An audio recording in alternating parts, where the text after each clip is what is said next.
Baik, di sini saya akan menjelaskan tentang individu, manusia selaku individu dan naluri mempertahankan kelangsungan hidup. Manusia selaku individu. Individu adalah seseorang atau seorang manusia secara utuh. Utuh di sini diartikan sebagai suatu sifat yang tidak dapat dibagi-bagi, merupakan satu kesatuan antara jasmaniah dan rohaniah yang melekat pada diri seseorang. Setiap individu mempunyai ciri khas yang berbeda dengan individu lainnya seperti bentuk fisik, kecerdasan, bakat, keinginan, perasaan, dan memiliki tingkat pemahaman atau arti tersendiri terhadap suatu objek. Jadi, individu adalah kondisi internal dari seseorang manusia yang berfungsi sebagai subjek. Manusia selaku individu mempunyai 3 naluri, yaitu pertama, naluri untuk mempertahankan kelangsungan hidup. Kedua, naluri untuk mempertahankan kelanjutan penghidupan keturunan. Dan yang ketiga, naluri ingin tahu dan mencari kepuasan. Naluri mempertahankan kelangsungan hidup. Naluri mempertahankan kelangsungan hidup telah menimbulkan berbagai kebutuhan. Salah satunya kebutuhan yang paling mendasar adalah kebutuhan fisiologis yang terdiri dari makan, minum, dan perlindungan. Semua kebutuhan tersebut didapat dari lingkungan di mana manusia tinggal dan dalam memanfaatkan lingkungannya. Dan dalam memanfaatkan lingkungan tersebut membutuhkan teknologi. Teknologi dapat diartikan sebagai cara-cara alat yang dipergunakan manusia untuk memenuhi kebutuhan hidupnya. Jadi, teknologi tidak hanya mencakup peralatan modern, mesin saja. Panah untuk berburu, petani berpindah-pindah, dan alat cara sederhana lain termaksud ke dalam teknologi. Kebutuhan manusia sangat beragam dan kebutuhan ini mudah dipenuhi kalau individu hidup berkelompok dengan individu lainnya. Sekian. Yang ketiga, naluri untuk mempertahankan kelanjutan penghidupan keturunan.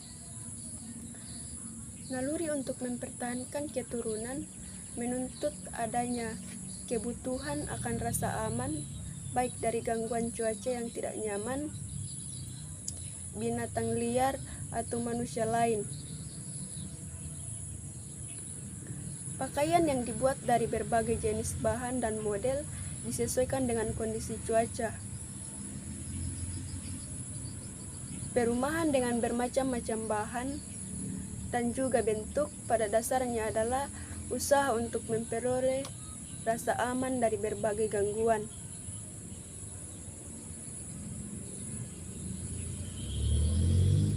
Di iklim sedang rumah banyak dibangun dari bata atau tanah, atapnya rata atau datar, sedangkan di daerah dingin orang Eskimo membuat rumah dari es dengan bentuknya yang bulat saja. Semua itu tergantung pada cuaca dan bahan mentah yang ada di lingkungannya. Perkawinan selain untuk memenuhi kebutuhan biologis manusia juga merupakan jaminan dari adanya ketergantungan individu terhadap individu lain dan adanya naluri untuk meneruskan keturunan. Yang kedua, naluri ingin tahu dan mencari kepuasan. Setiap manusia mempunyai naluri untuk ingin tahu tentang sesuatu yang ada di sekitarnya, baik itu lingkungan alam maupun lingkungan manusia lainnya. Adanya perbedaan alam seperti daratan, perbukitan, pegunungan, perbedaan penyebaran tumbuhan dan hewan, perbedaan fisik manusia seperti ada yang berkulit hitam, putih, sawo matang, pendek dan tinggi, dan sebagainya.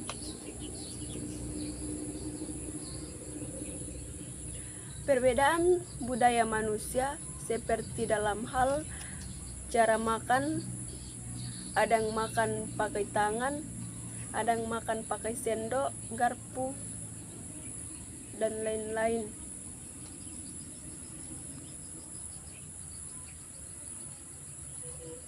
Ilmu pengetahuan ini pada dasarnya adalah untuk memenuhi kebutuhan spiritual atau batin manusia.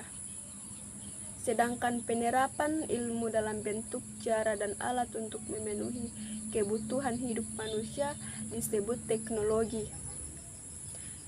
Jadi, teknologi adalah berbagai cara atau alat untuk memenuhi kebutuhan material manusia. Keduanya tidak dapat dipisahkan untuk menunjang dan memenuhi kebutuhan manusia, baik secara individu maupun masyarakat. Ketiga, manusia selaku makhluk sosial. Manusia adalah makhluk yang tidak dapat dengan segera menyesuaikan diri dengan lingkungannya. Pada masa bayi, sepenuhnya manusia tergantung pada individu lain. Ia belajar berjalan, belajar makan, belajar berpakaian, membuat sesuatu, memerlukan bantuan dari orang lain yang lebih dewasa. Rasa aman secara khusus tergantung pada adanya sistem perlindungan dalam rumah, pakaian, dan peralatan. Perlindungan secara umum dalam pengertian gangguan atau kelompok akan lebih mudah diwujudkan kalau manusia berkelompok. Untuk menghasilkan keamanan dan kenyamanan hidup berkelompok, diciptakan aturan-aturan dan kontrol sosial tentang apa yang boleh dilakukan dan yang tidak boleh dilakukan dalam setiap anggota kelompok. Pengertian manusia dan masyarakat. Masyarakat dalam bahasa Inggris disebut dengan society, artinya sekelompok manusia yang hidup bersama, saling berhubungan dan saling mempengaruhi, saling terikat satu sama lain sehingga melahirkan kebudayaan yang sama. Pengertian sekelompok manusia di sini tidak mempunyai batas yang jelas, harus beberapa orang, tetapi jumlahnya minimal 2 orang. Anderson dan Parker menyebutkan secara rinci bahwa masyarakat adalah A. Adanya sejumlah orang, B. Tinggal dalam satu daerah tertentu, C. Mengadakan hubungan satu sama lain. Menurut Soejono Soekanto, tahun 1987, beberapa ciri masyarakat perkotaan yang menonjol adalah A. Kehidupan beragama kurang karena disebabkan adanya cara berpikir yang rasional, yang berdasarkan pada perhitungan-perhitungan eksak. B. Dapat mengurus dirinya sendiri tanpa bantuan orang lain. C. Pembagian kerja lebih tegas dan mempunyai batas-batas yang nyata. D. Banyak peluang mendapat kerja daripada orang desa. E. Jalan pikiran yang rasional menyebabkan interaksi sosial berdasarkan kepentingan daripada faktor pribadi. B. Status dan peran individu dalam masyarakat. Setiap individu dalam masyarakat mempunyai peran atau role dan kedudukan atau status yang berbeda. Peran adalah pola perilaku yang diharapkan dari seseorang yang mempunyai posisi atau status tertentu. Sedangkan kedudukan atau status adalah posisi seseorang dalam kelompok. Mengingat setiap individu mempunyai kepentingan yang beragam, maka setiap individu mempunyai kepentingan yang beragam. Maka setiap individu dapat berstatus dan berperan di beberapa kelompok sesuai dengan kepentingan itu. Yang ketiga, Pancasila sebagai acuan nilai, moral, norma, dan hukum dalam masyarakat. Indonesia Telah kita ketahui bahwa Pancasila adalah dasar negara Republik Indonesia yang ditetapkan pada tanggal 18 Agustus 1945.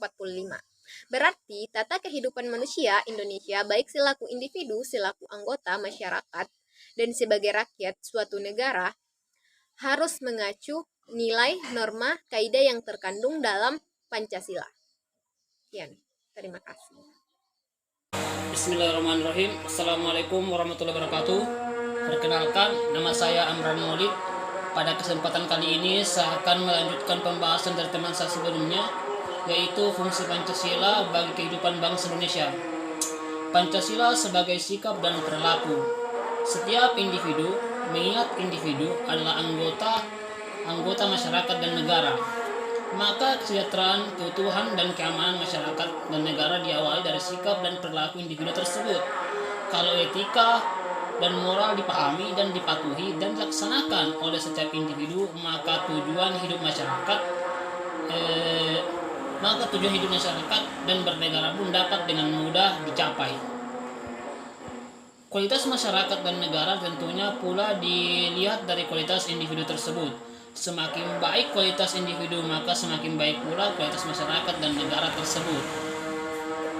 Bagian B, Pancasila sebagai pedoman masyarakat. Nah, Pancasila ini sangat memahami kodrat dan hakiki manusia selaku makhluk sosial yang senantiasa membutuhkan orang lain dalam hidup dan berkembangnya dalam sila-sila kedua, kelima, dan kelima. Dijelaskan secara rinci tentang etika masyarakat, yaitu menghargai persamaan derajat, keseimbangan hak dan kewajiban, menjunjung nilai kemanusiaan, bekerja sama, gotong royong, dan serta gemar melakukan perbuatan luhur berdasarkan kekeluargaan. Jadi, gotong royong, adil dan menghormati orang lain, suka menolong sesama, mewujudkan kemajuan yang merata dan adil. Jadi itulah sedikit dari penjelasan terkait dengan Pancasila sebagai fungsi kehidupan bangsa Indonesia. Sekian, terima kasih. Shalom, assalamualaikum warahmatullahi wabarakatuh. Di sini saya akan melanjutkan materi tentang Pancasila sebagai pedoman bernegara. Negara merupakan alat untuk mengatur dan mengendalikan persoalan-persoalan bersama atas nama masyarakat. Kewenangan yang dimiliki negara tidak semaunya, seenaknya sendiri atau untuk kelompok tertentu, tetapi dikendalikan oleh Pancasila sebagai sumber hukum. Pancasila menjadi dasar hidup bernegara, menjadi semangat bernegara untuk mencapai kesejahteraan Indonesia, menjadi pedoman berperilaku semua unsur aparatur negara dan melaksanakan beban, tugas, dan tanggung jawab.